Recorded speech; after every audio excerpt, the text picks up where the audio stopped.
बद्रीनाथ मंदिर भारत के 4 प्रमुख धामों में से एक है। ये मंदिर उत्तराखंड के चमोली जिले में स्थित है। बद्रीनाथ धाम अलकनंदा नदी के बाएं तट के किनारे बसा हुआ है और इसकी स्थिति 2 पर्वत श्रृंखलाओं के बीच है, जिन्हें नारायण श्रेणी कहा जाता है।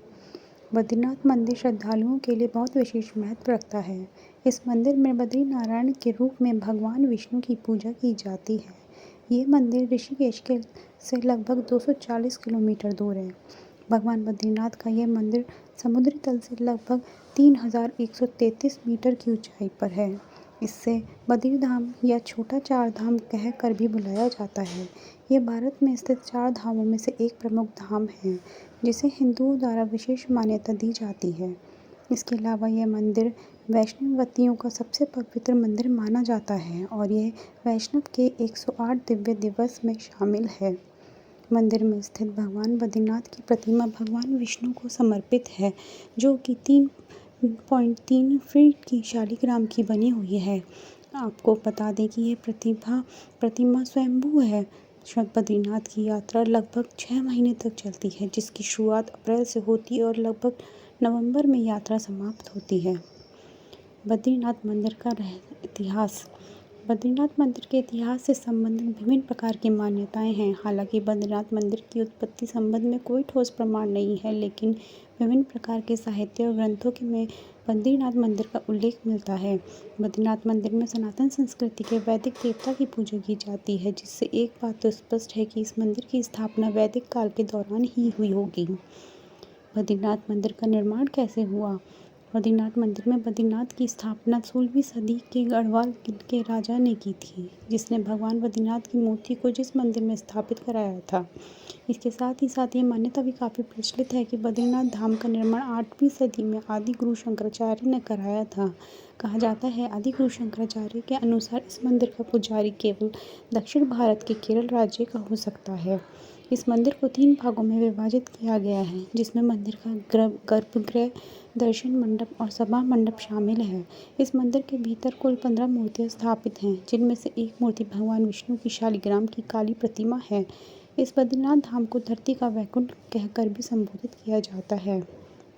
लोक कथाओं के अनुसार बद्रीनाथ धाम की स्थापना इस मंदिर में भगवान शिव का वास हुआ करता था। पहले एक बार भगवान विष्णु ध्यान मग्न होने के लिए कोई स्थान ढूंढ रहे थे। उसी दौरान भगवान नारायण इस केदार भूमि में आए और उन्हें यह जगह बहुत भा गई।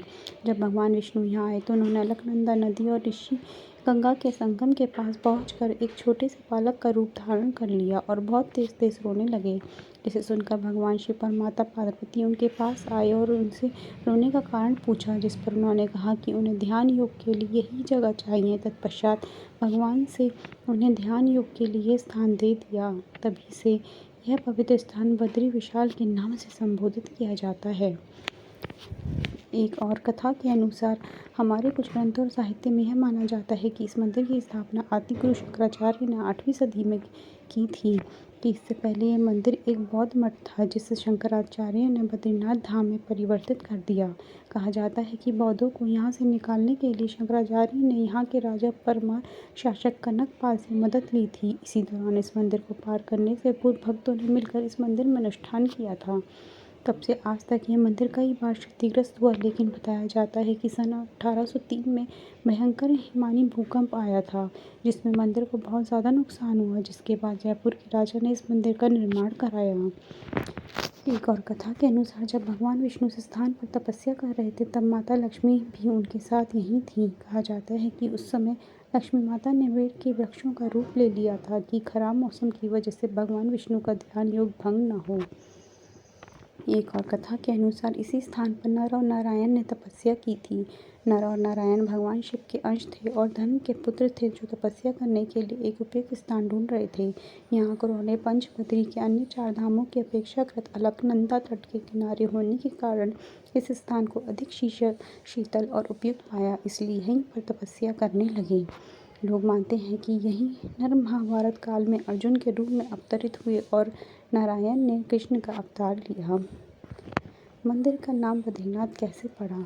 इस मंदिर का नाम बद्रीनाथ रखे जाने के पीछे एक रोचक कथा काफ़ी मशहूर है। कहा जाता है कि एक बार माता लक्ष्मी भगवान विष्णु से रूठ गईं और रूठ के मायके चली गईं। भगवान विष्णु ने लक्ष्मी जी को मनाने के लिए इसी स्थान पर बेर के वनों में, जिन्हें बद्री कहा जाता है, उसी के वृक्ष पर बैठकर तपस्या करने लगे। जब कुछ समय बाद माता लक्ष्मी मान कर लौट आई तो उन्होंने देखा कि भगवान विष्णु बेर के जंगलों में एक वृक्ष पर बैठकर तपस्या कर रहे थे। क्योंकि भगवान विष्णु ने बेर अर्थात बद्री के वृक्ष पर बैठकर तपस्या की थी, इसलिए इस स्थान का नाम लक्ष्मी जी ने बद्रीनाथ रख दिया।